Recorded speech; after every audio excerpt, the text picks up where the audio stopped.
जैसा कि आप आज का थॉट देखिए कि जिंदगी में सबसे बड़ा धनवान वो इंसान होता है जो दूसरों को अपनी मुस्कान देकर उनका दिल जीत लेता है, क्योंकि मुस्कुराते हुए चेहरे जो होते हैं किसी का भी दिल जीत सकते हैं। इसलिए ध्यान रखिएगा, कीप स्माइलिंग। और स्टूडेंट्स, आज का जैसे कि मैं आपको जर्नल करवा रहा हूं, जर्नल आपका चल भी रहा है, आपने 16 इलस्ट्रेशन अब तक कर लिए हैं और मुझे लग रहा है कि आपको सही ढंग से समझ में आ रहा होगा। बाकी आप अगर नहीं समझ में आ रहा तो आप कमेंट बॉक्स में लिख सकते हैं। कोई भी चीज अगर आपको ढंग से समझ में नहीं आ रही है तो उसको हम दोबारा से कोशिश करेंगे आपको समझाने की, ठीक है। लेकिन आपने अपनी प्रॉब्लम्स को अनसोल्ड नहीं रखना है, अपनी प्रॉब्लम्स को सोल्व करवाना है, ठीक है। और जैसा कि इसी कड़ी के अंतर्गत आज मैं आपको करवा रहा हूं 17 नंबर इलस्ट्रेशन। तो 17 नंबर इलस्ट्रेशन देखिए हमारी क्या है, क्योंकि इसमें लिखा है कि enter the following transaction in the journal of Shankar stores. Shankar stores की बुक्स के अंतर्गत हमने ये जर्नल्स बनानी है। हमने ऊपर लिखा है कि जर्नल ऑफ शंकर स्टोर्स, ठीक है। और इसके बाद स्टूडेंट्स देखिए इसने लिखा अप्रैल फर्स्ट को इसने लिखा है started business with ₹5 lakh, paid into bank ₹4 lakh. Business तो स्टार्ट किया 5 लाख से और सेम डे उसी दिन क्या कर दिया कि उसमें से 4 लाख कहां डिपॉजिट कर दिया, बैंक के अंदर। वैसे तो बिजनेस के अंदर 5 लाख कैश आया, लेकिन उसमें से जो 4 लाख है सेम डे कहां चला गया, बैंक के अंदर। तो ये जो 2 पार्ट में डिवाइड हो गया, यानी रिसीवर यहां पर 4 लाख का तो बैंक हो गया और 1 लाख कैश कमजिन हो गया। और इसके अलावा जो है टोटल का टोटल हमारा क्या कैपिटल है। तो हमने यहां पर एंट्री क्या बनानी है, देखिए एंट्री हमारी बनेगी, क्योंकि बैंक अकाउंट को डेबिट इसलिए करेंगे कि 4 लाख रुपीस हमने कहां डिपॉजिट कर दिया, बैंक में। तो बैंक अकाउंट डेबिट 4 लाख और कैश हमारे बिजनेस के अंदर जो रहा वो है 1 लाख रुपीस। तो कैश अकाउंट भी हमने डेबिट करना है ₹1 लाख से, और 2 हमने कर दिया कैपिटल ₹5 लाख। और नरेशन में लिख देंगे कि started business with ₹5 lakh out of which ₹4 lakh deposited into bank. इस तरह की नरेशन आपने लिख देनी है। इसके बाद देखिए जो अप्रैल 4 है उसको लिखता है कि purchase goods for ₹1,40,000 in all. कहते हैं कि कुल माल कितना खरीदा गया 1,40,000, out of which half the goods was on credit from mister Sudhir. Total हमने परचेज किया कितना 1,40,000 का, आधा सुधीर से नगद खरीदा, इसका मतलब बाकी आधा कैश में, ठीक है। यानी 2 पार्ट बन गए, कैश में और क्रेडिट में। 70,000 कैश में और 70,000 किसमें, क्रेडिट में परचेज किया गया। तो हमारा परचेज काउंट तो डेबिट हो रहा है क्योंकि कमजिन हो रहा है, सॉरी आपका एक्सपेंस, इसलिए परचेज काउंट क्या हो रहा है, डेबिट हो रहा है। और इसके बाद जो आपका यहां पर कैश गोज आउट कितना हो रहा है 70,000 का। Purchase count debit 1,40,000 to cash 70,000, और सुधीर आपका गिवर है 70,000 का, आपको उधार माल दिया है, इसलिए सुधीर को भी आपने क्रेडिट कर दिया 70,000 से। और नरेशन में लिख देंगे purchase goods from Sudhir half on cash and half on credit. Clear है। इसके बाद हमारे हैं 7th को लिखता है कि purchase building for ₹2 lakh and paid 2% brokerage. Brokerage मतलब दलाली। कहता है कि 2% ब्रोकरेज दिया इसकी परचेज के ऊपर, also incurred ₹24,000 on it's registration, और इसकी रजिस्ट्रेशन पर भी कितना खर्चा हुआ 24,000 का, ठीक है। तो यानी कुल मिलाकर के 2 लाख की बिल्डिंग है, 2% उसका ब्रोकरेज यानी 4,000 हो गया, और रजिस्ट्रेशन चार्जेस है आपका 24, तो चार्ज कितने हो गए 28,000 के। और आपको ये बताया गया था कि जब बिल्डिंग या मशीनरी या कोई भी एसेट परचेज किया जाता है और उस पर तुरंत कोई भी एक्सपेंस किया जाता है तो उसकी कॉस्ट के अंदर ही इंक्लूड हो जाता है। इट मींस बिल्डिंग आपकी है 2,28,000 की। आगे फिर लिखा है कि payment for building was made by cheque. जो बिल्डिंग की पेमेंट है वो तो चेक से कर दी, और and brokerage and registration charges were paid in cash. और ब्रोकरेज और रजिस्ट्रेशन चार्जेस के जो 28,000 वो कैश में पे करे हैं। तो हमने एंट्री कैसे बनानी है, बिल्डिंग काउंट तो मैंने आपको बता दिया डेबिट होगा कितने से 2,28,000 से, और 2 बिल्डिंग की जो 2 लाख पेमेंट थी, कॉस्ट जो बिल्डिंग हमने खरीदा था उसकी पेमेंट किसमें, चेक में करी, ठीक है, टू बैंक।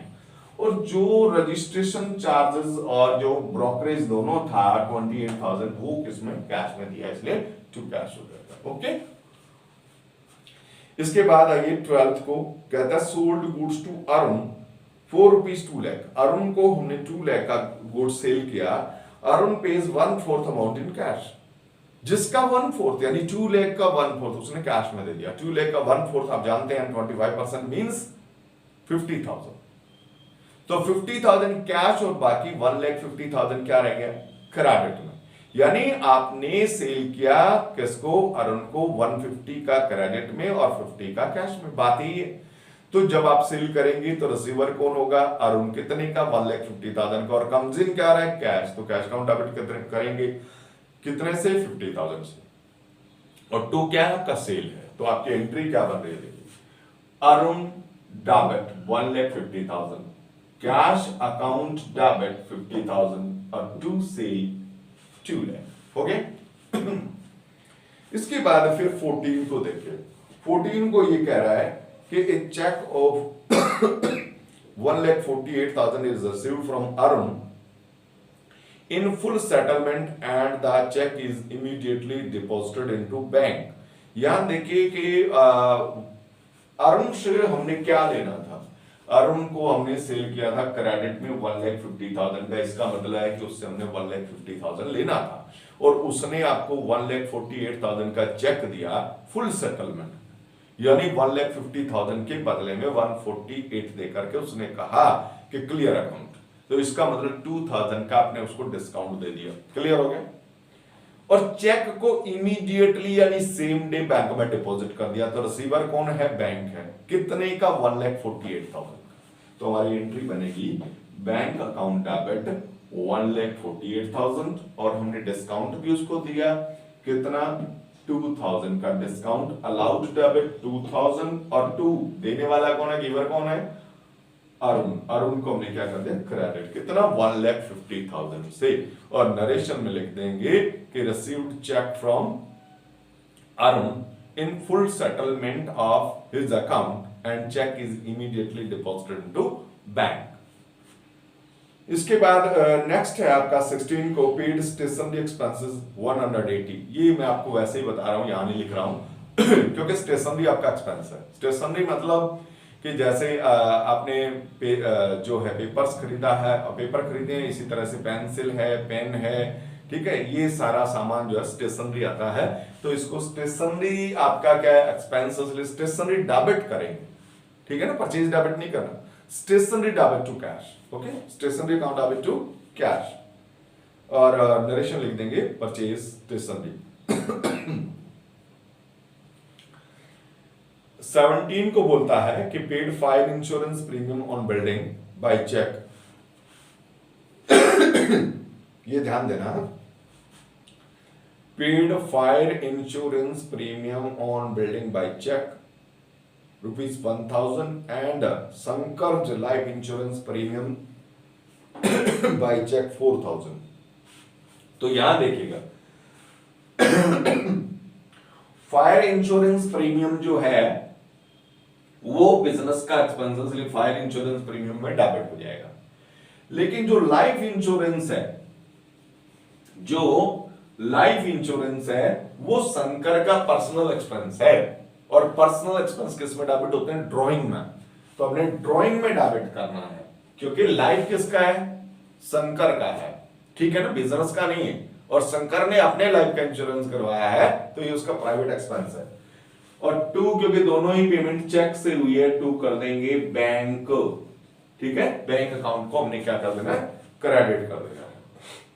और इसके बाद बोलता है paid for office cleaning ₹200। Office की सफाई के लिए 200 रुपया दिया, तो ये ऑफिस एक्सपेंसेस है। आपने office expenses debit to cash entry कर देना है। और उसके बाद 28 को 2 एंट्रीज है। 28 को पहला एंट्री है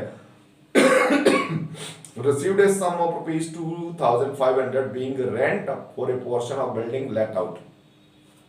बिल्डिंग का एक पोर्शन हमने किराए पे दे रखा, उसका रेंट हमें रिसीव हुआ। तो आपने एंट्री क्या बनानी है, cash account debit to rent receive. Simple सी एंट्री है क्योंकि इनकम है। और फिर उसके बाद 28 को paid for advertisement and in the Hindustan times. और ये है 2000 का। ये भी सिंपल सी एंट्री है क्योंकि आपका एडवर्टीजमेंट एक्सपेंसेस है, तो आपने यहां करना है एडवर्टाइजमेंट एक्सपेंसेस डेबिट टू जा क्या है कैश, तो कर देंगे कैश। नरेशन में लिख देंगे paid for advertisement in the Hindustan times. तो स्टूडेंट्स आपने बेटे ये जो प्रैक्टिस है रेगुलर करते रहना है। जितना ज्यादा अकाउंट में आप प्रैक्टिस करेंगे उतना ही परफेक्ट बनेंगे, इसलिए अकाउंट को अपना पेट सब्जेक्ट मानते हुए उसमें परफेक्ट बनिए, उसको अच्छी तरह करिए। ठीक है, ऑल द बेस्ट।